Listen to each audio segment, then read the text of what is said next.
Hey kids, Mr. Glenn here. We are going to just take a look around Procreate to begin with and make sure that we can see the different tools that we're going to be using and the palettes and the colors and all the other elements that go into creating a piece of art. So we've got our gallery here, and then at the top we've got four options. We've got select, import, photo, and then plus to make a new one. So I'm going to go to my plus. I'm going to go and make a brand new one. In our projects, in our final projects, we're going to give you a set canvas.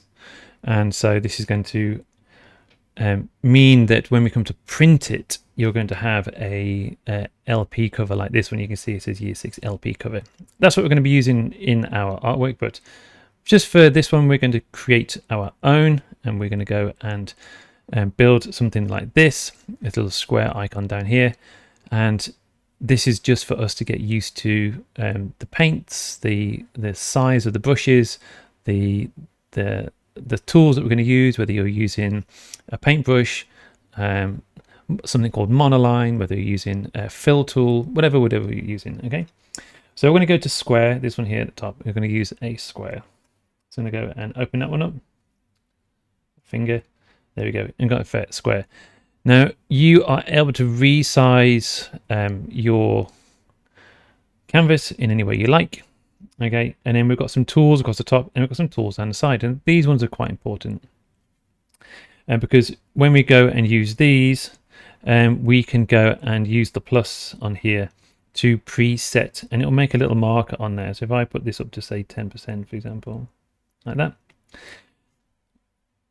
I'll move that up 10. When I go and tap on here, whoops, it's going to move again. When we're going to tap on the plus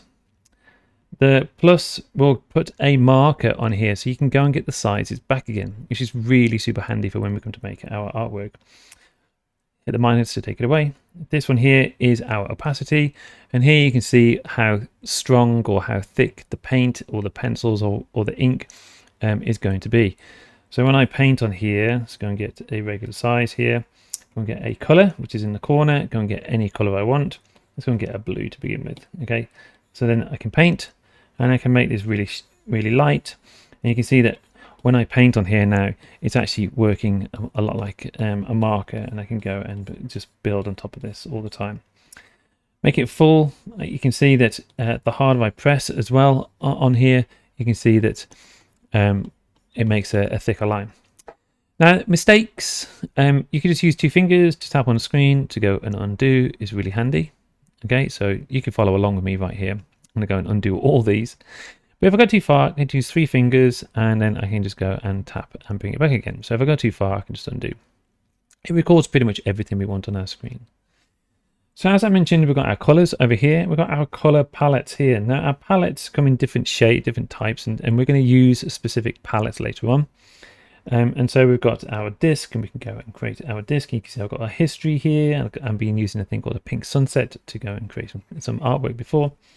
And then I've got a classic. So I've got my classics, and I've got like a disk and what have you. I've got a sort of an area that I can go and create my colors.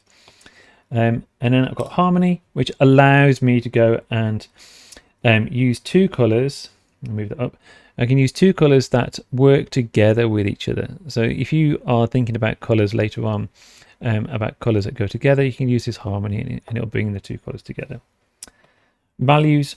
So we can use values for web colors. If we have a color swatch, which we're going to use, so this could be considered a swatch of colors, and that just means that I have a collection of colors for myself and for my artwork. And these colors normally have numbers attached to them. Excuse me. They normally have colors attached to them, numbers attached to them for these colors on the web, and we can go put the numbers in directly. And then we have this palette, which is mostly what I'm going to be using later on. So I will switch between the cards and the compact view, because what we're going to do later on is make these custom palettes for us later on. Okay, so let's go and create something to begin with. Let's just do a circle. And so I'm going to go to my pen here, and then I'm going to go and grab an ink, And I'm going to go and use a technical pen. You can use anything you want for this moment, but I'm just going to use this. I'm going to keep my orange over here. Now, when I come to draw shapes, what I'm able to do is create these shapes. But Procreate will try to guess what it is that what shape you're trying to make as well. So let's do a simple circle. Okay, whoops, let's go and go out. This is on my eraser. Now you can see that it's created an oval for me because it thinks I want to make an oval. Now if I use my other finger and I press on the page, it should pop into, you can see that I've got my finger on the screen here. I'm going to put my finger onto here. You can see that it wants me to tell it to make a perfectly symmetrical shape like this. Now this is going to come in real handy when we come to do our heart shapes for our project. Okay, I can let go here, and then I can move this around. I can do copy and pasting with this, and I can use it in many different ways. One of the most common things though is to go and fill this in. So I go and grab this like this, and then you can see that it's gone right across the page, and that's not really what I want. What I want it to do is I want it to come into that shape like that. Okay, so I'd like you to have a go at that. Go and get yourselves familiar with it, and then come back to the next clip. All right, good luck so far.